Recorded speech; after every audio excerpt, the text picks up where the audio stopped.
Parábola do Samaritano, capítulo 15 do Evangelho. Esse é o tema que nós vamos conversar hoje aqui no Vida e Cura. Vou compartilhar com vocês o trecho para que nós possamos ver juntos, tá bom? Então, aqui é o capítulo 15 do Evangelho, fora da caridade não há salvação. Ele vai falar sobre esses tópicos, do que precisa o Espírito para se salvar, parábola do bom samaritano, mandamento maior, necessidade da caridade segundo Paulo, fora da igreja não há salvação, fora da verdade não há salvação, depois vem as instruções dos Espíritos e fora da caridade não há salvação. Nós vamos fazer apenas os itens 1 e 2. Do que precisa o Espírito para ser salvo? Parábola do bom samaritano. Em cada evangelho que você tiver, vai estar escrito um pouquinho diferente aqui. Nesse meu, ele vem como o necessário para salvar-se, o bom samaritano. E aí ele vem trazendo, ora, quando o Filho do Homem vier em sua majestade, acompanhado de todos os anjos, tem que sentar-se-á no trono de sua glória. Reunidas diante dele todas as nações, separará uns dos outros, como o pastor separa os lobos das ovelhas, e colocará as ovelhas à sua direita e o lobo à sua esquerda. Então a gente já vê aqui que haverá alguma separação. E do que será essa separação? Justamente Jesus que vem falar sobre o amor, a caridade, que acabam tendo os mesmos elementos, né? Que a benevolência, a indulgência e o perdão, porque se fala aqui numa separação e colocará cada um de um lado. Então dirá o rei aos que estiverem à sua frente: Vinde, benditos do meu Pai, tomai posse do reino que vos foi preparado desde o princípio do mundo. Porquanto tive fome e me deste de comer, tive sede e me deste de beber. Careci de teto e me hospedastes, estive nu e me vestiste. Achei-me doente e me visitastes, estive preso e me fostes ver. Então, vê aqui que a separação que ele faz é dizendo que quem socorreu outro alguém num momento de necessidade, quem teve olhos e teve ação para fazer a colaboração necessária naquele momento, quem conseguiu entregar exatamente o que era necessário. E já antecipando aqui a leitura dos demais parágrafos, o que a gente observa é logo de cara um pedido que se faz, né? Aqui entregue o que o necessitado precisa. Então, se nós encontramos alguém aqui que tem fome, o que nós precisamos entregar? Comida. Se temos aqui alguém que tem sede, o que nós temos que entregar? Uma água, um líquido saudável. Se a pessoa não tem um teto, o que nós precisamos entregar? Se a pessoa não tem roupa, estive nu, o que eu preciso entregar? Se a pessoa estiver doente, o que eu preciso fazer? E muitas vezes, no intuito de sermos bons samaritanos, no intuito de sermos os verdadeiros homens de bem, a gente entrega o que a pessoa não precisa. E mais, o que não aliviará em nada o sofrimento pelo qual ela está passando. Então, vem alguém e nos pede alimento. E aí eu vou dizer sobre Jesus, sobre a outra vida, sobre o evangelho e tal. Gente, isso não vai suprir nada a necessidade daquela pessoa, estou agravando. E muitas vezes, quando a pessoa está em um sofrimento material, ela sequer tem condições de ouvir algo sobre o amor. Mas ela tem plenas condições e sentirá exclusivamente o amor. Então, ela não tem capacidade para ouvir, porque ela está numa situação de necessidade, mas ela é capaz de sentir pela ação que nós vamos ter quando nós nos colocamos naquela situação. Veja bem, se eu estiver passando por uma necessidade tal, eu preciso de ajuda com aquilo. E não com palavras que não vão me auxiliar em nada, que não vão me conduzir ao reconforto. Então é a gente se colocar ali na situação de quem precisa. E aí continua.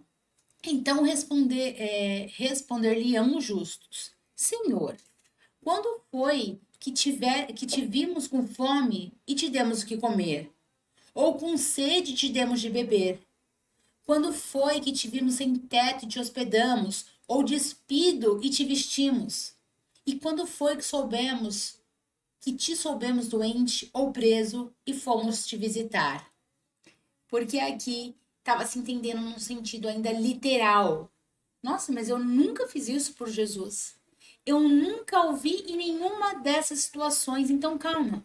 Beleza, você está me colocando do lado dos justos, você está me concedendo um acalento, você está me dizendo que eu vou para o reino de Deus, mas eu nunca fiz isso por você, Jesus. Na verdade, eu nem vivi na sua época. Nós estamos em 2025, eu não tive contato direto com você. Como que é isso, né? Naquela também sensibilidade da gente não receber o que a gente não merece, e ele responderá. O rei lhes dirá, né? Afinal, vamos parar por aqui. Em verdade vos digo que. Opa! Aqui, ó. Tá? Em verdade vos digo que todas as vezes que fizeste isto a um dos mais pequeninos dos meus irmãos, foi a mim que fizestes. Dirá em seguida aos que tiverem à sua esquerda. Então, calma aí, o que ele disse? Toda vez que fizesse isso a um desses mais pequeninos, foi a mim que fizestes. Quem são esses pequeninos que ele cita aqui? São crianças? Esses pequeninos são aquelas pessoas, todos nós, quando nos encontramos no momento de necessidade. Então, aquela pessoa que está no momento que ela não pode compreender outras coisas maiores, são esses pequeninos. Então, toda vez que nós ajudamos outra pessoa verdadeiramente, é como se para Jesus nós estivéssemos fazendo. Lembrando que nós estamos dentro do capítulo, fora da caridade não há salvação. Então, sempre nós estaremos aqui sobre o ponto ideal que nós queremos chegar. Então, se hoje eu não tenho condições de perceber tudo isso, se hoje muitas vezes ainda falem tudo isso, o convite é para que em cada situação que for colocada para a gente experienciar, para a gente vivenciar, que a gente se lembre desses ensinamentos. Veja aqui, Jesus aqui, ele não é cruel, ele não diz que num único engano nosso nós já estaremos fora do reino de Deus. Mas ele traz aqui que existem inúmeras situações em que nós temos a oportunidade de fazer o bem. Então, quantas vezes eu estou deixando passar? E aí ele continua. Dirá em seguida aos que estiverem à sua esquerda: afastai-vos de mim, malditos, ide para o fogo eterno, que foi preparado para o diabo e seus anjos. Porquanto? Aqui. Tive fome e não me deste de comer, tive sede e não me deste de beber, precisei de teto e não me agasalhaste, estive sem roupa e não me vestiste, estive doente e no cárcere e não me visitaste. Também eles replicarão, tipo, eu nunca fiz isso com você, Jesus, eu nunca, rei, sei lá, né, aqui dentro do contexto, eu nunca fiz isso com você, nós não vivemos na mesma época, eu tô chegando agora nesse mundo maluco, cheio de maldade, cheio de problema, e eu queria que o Senhor estivesse aqui para salvar a gente de novo e tal. E aí ele diz,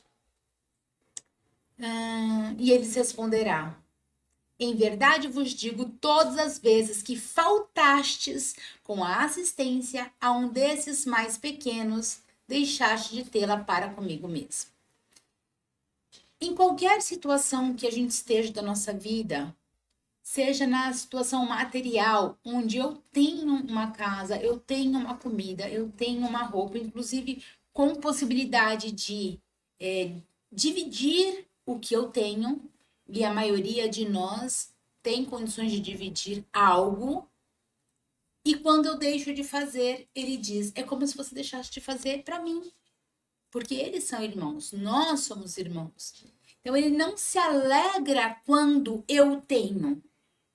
Veja, nós estamos num mundo aqui passando por tantas dificuldades, nesse mundo de expiação e provas, passando por uma transição, e a transição é lenta. Não vai ter um dia, uma hora que a gente vai dizer, ocorreu a transição. Não é isso.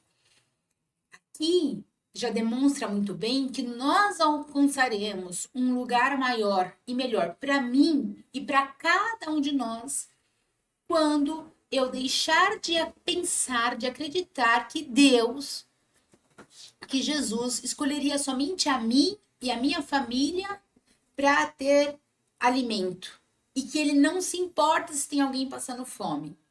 Por isso ele traz aqui na lição que toda vez que a gente deixa de auxiliar a quem esteja necessitando, é como se nós estivéssemos negando a ele próprio isso, né? E esses dirão. Calma aí. Ah, meu Deus, calma aí.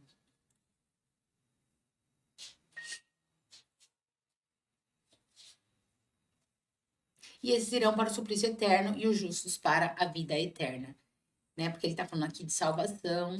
Quando ele diz o eterno aqui, é no chamamento de que estamos a todo momento sendo chamados, a todo momento nós temos possibilidade de ajudar.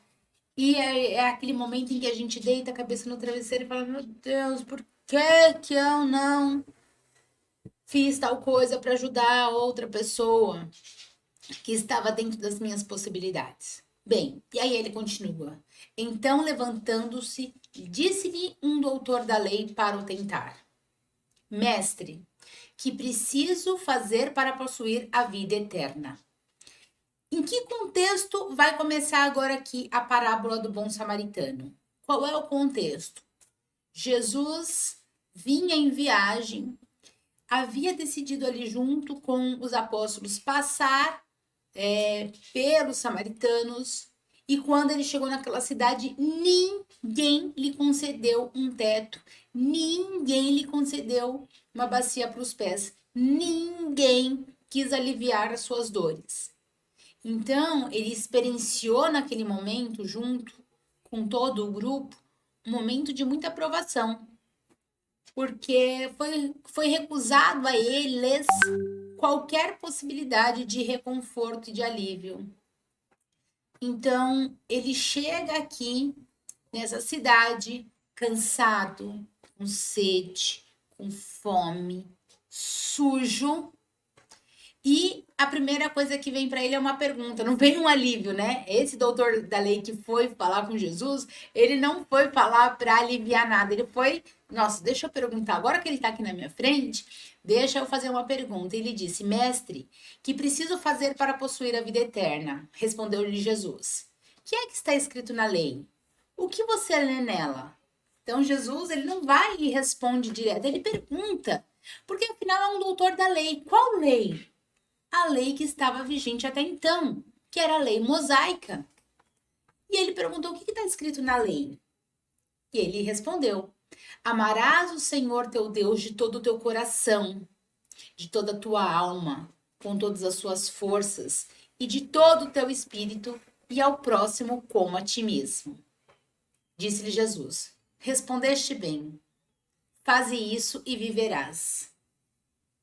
E é incrível isso, porque Jesus aqui demonstrou que todos nós já tínhamos lá há muito tempo antes, antes mesmo da vida de Jesus, né? 1500 anos antes da vida de Jesus, quando a gente teve ali Moisés trazendo as leis civis e a lei de Deus, que é a única que é imutável, todos nós já tínhamos o conhecimento e tudo que a gente precisava era o amor e a caridade.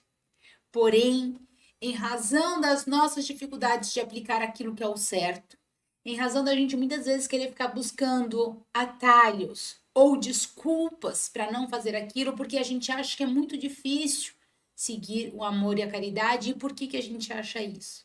Porque nós ainda somos seres em transformação. Então vem o nosso orgulho e o nosso egoísmo, que muitas vezes nos impede de fazer o bem. E a gente fica segurando esse orgulho e esse egoísmo como se fosse algo muito bem. Ah, eu não posso fazer isso porque essa pessoa fez uma vez. E a gente fica se comprazendo no mal, atrasando a nossa evolução e atrasando também o progresso de toda a humanidade. E aqui Jesus então diz para ele: ah, então vai e faz isso mesmo. E aí ele continua: mas o homem, querendo parecer que era um justo, disse a Jesus: disse a Jesus: quem é meu próximo? Como quem diz, nunca aconteceu nenhuma situação que eu precisasse fazer nada disso. Então, se eu não fiz, não sei quem é esse próximo que você está dizendo. E Jesus, como nunca perdia momento algum de trazer uma lição, uma reflexão, e inclusive facilitar o nosso entendimento, ele contou uma história. Assim como nós fazemos com as crianças pequenas. Porque a gente sabe que não adianta a gente vir com termos técnicos, grandes dificuldades, muitas elaborações.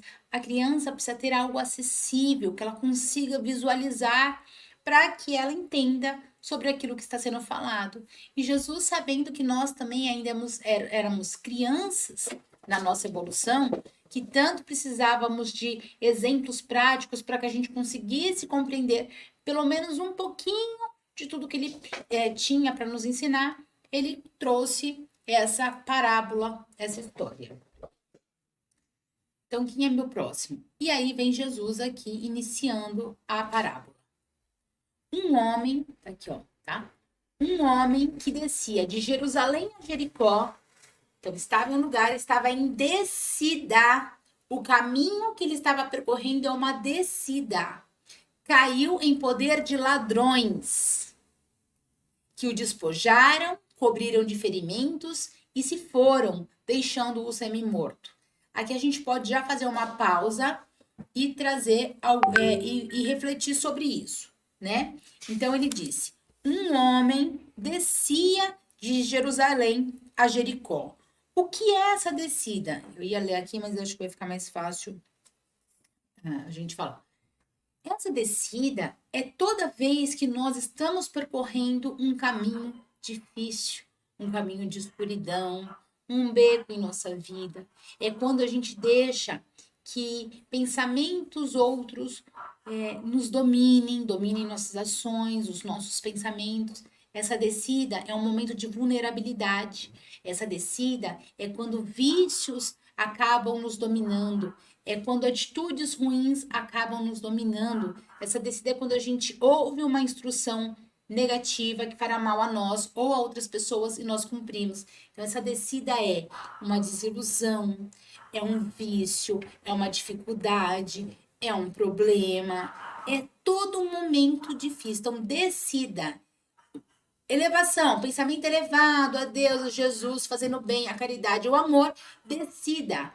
Vícios, dificuldades, problemas, depressão, ansiedade, medo, a descida. Então, esse homem se encontrava nessa descida e foi pego por ladrões. Por quê?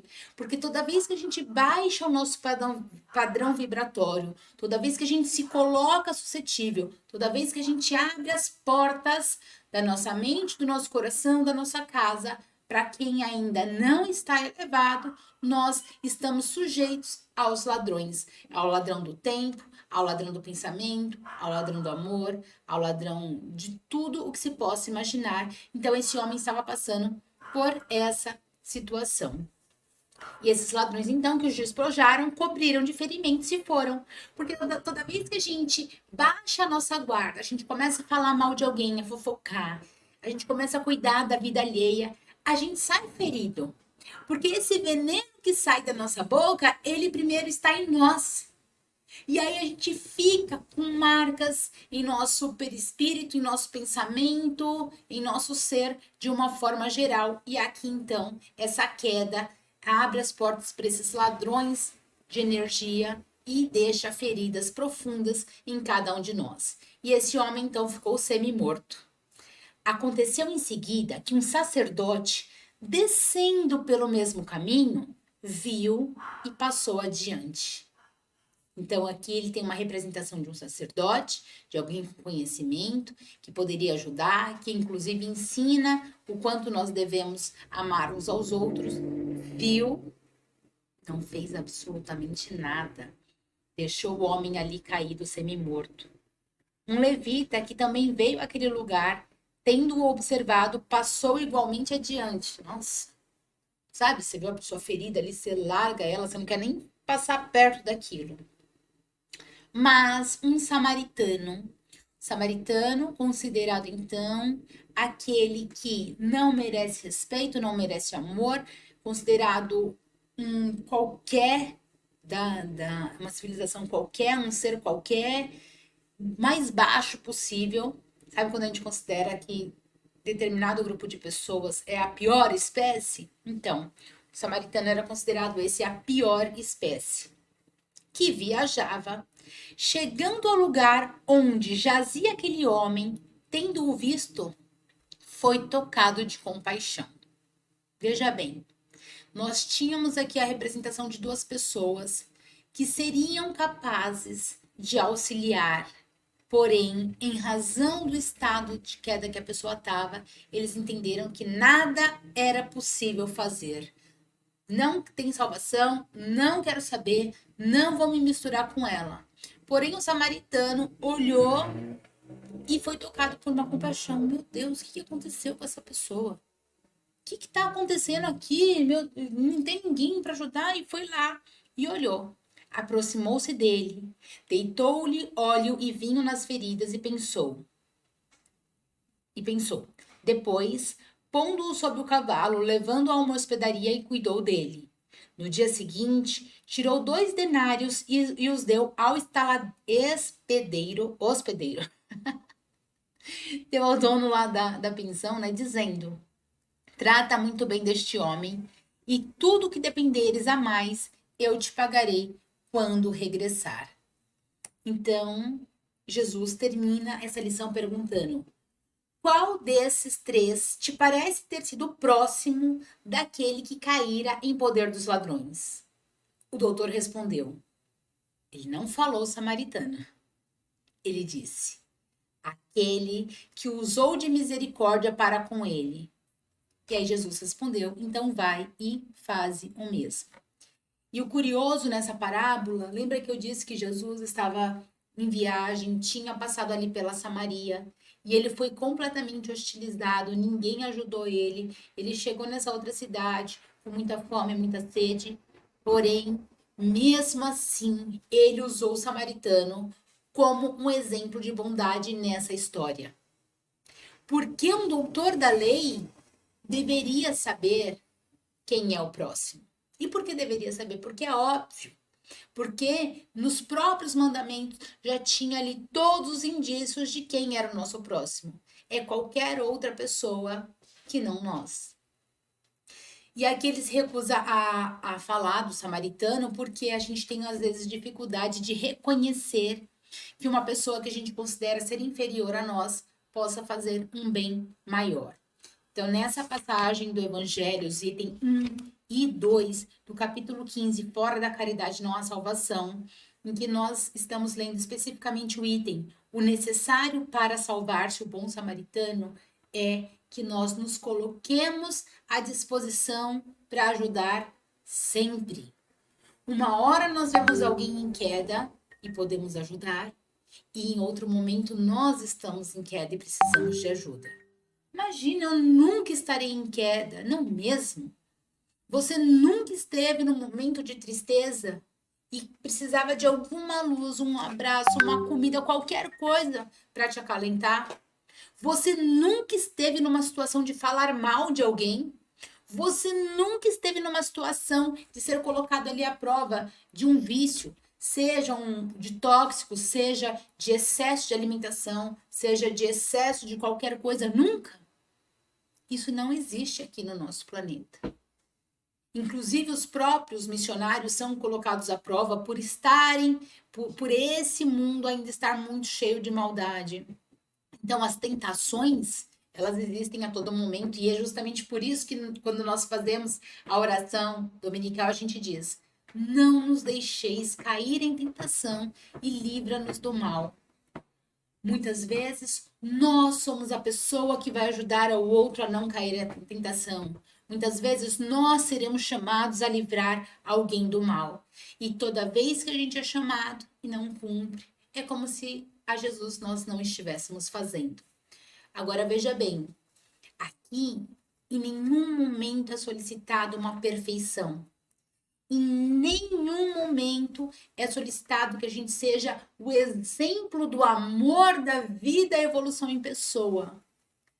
E, na verdade, só é mostrado para nós que existe um convite constante para nossa evolução, que existe possibilidade de nós evoluirmos, indo nos ajudando e cumprindo aos poucos aqui os ensinamentos de Jesus com muita leveza e muito cuidado.